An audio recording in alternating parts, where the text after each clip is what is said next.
Ang pag-uusapan ko sa video na ito ay ang property market this 2025 at ang finance market. So, bago ko i-discuss yung 2025, discuss natin kung anong nangyari noong 2024. Noong 2024, cash rate ng RBA is at 4.35%. So, ito na yung pinakamataas na cash rate ever since the pandemic. Kasi nung naalala nyo, nung pandemic, bumaba yung cash rate 2.10%, no?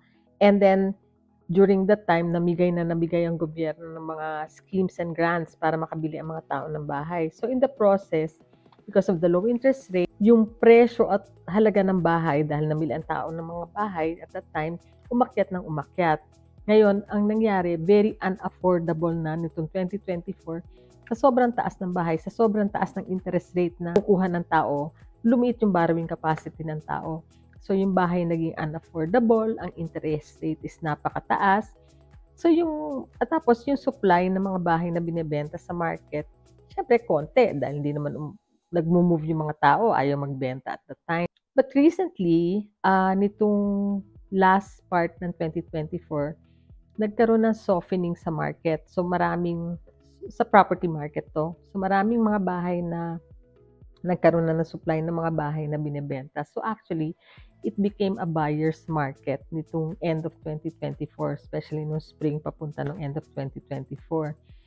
So, ano ba ang mangyayari ngayong 2025? Yung inflation, actually na-tame na.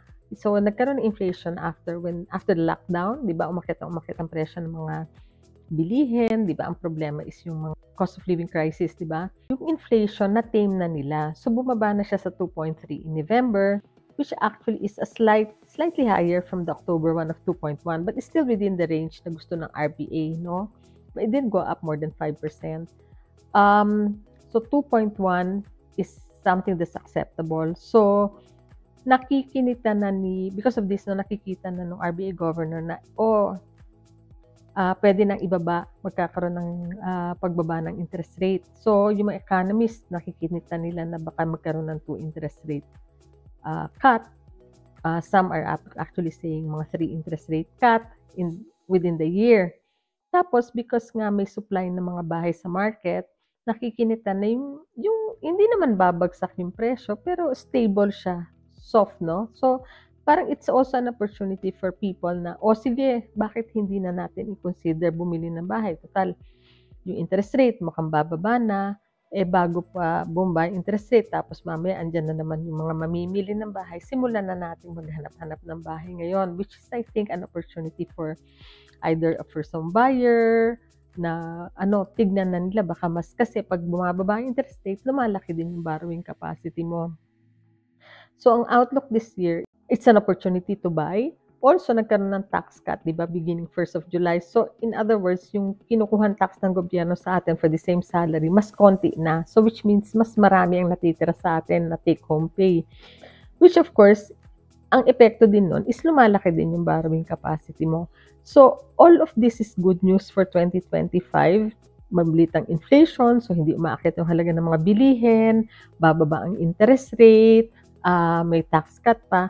If you put all of them together, it's an opportunity na siguro for a lot of people right now na nahirapan talagang, tapos yung property, di ba, nagsosoften, nahirapan kang bumili dati, baka ito na yung opportunity for all of you to buy and get into the market. For my clients out there who are now looking at either upgrading or looking at purchasing an investment property, you might want to consider, or buying your first home, might want to consider doing it this year. All you have to do is just get in touch with me, find out yung estimate borrowing capacity mo, magkano ba pwede mong bilhin na bahay, magkano ba mautang mo. If your property has gone up in value at gusto mo bumili ng investment property, might be a good time. So you can give me a call. My name is Maria Papa. I've been a mortgage broker. I cannot imagine. I've been doing this the last 15 years.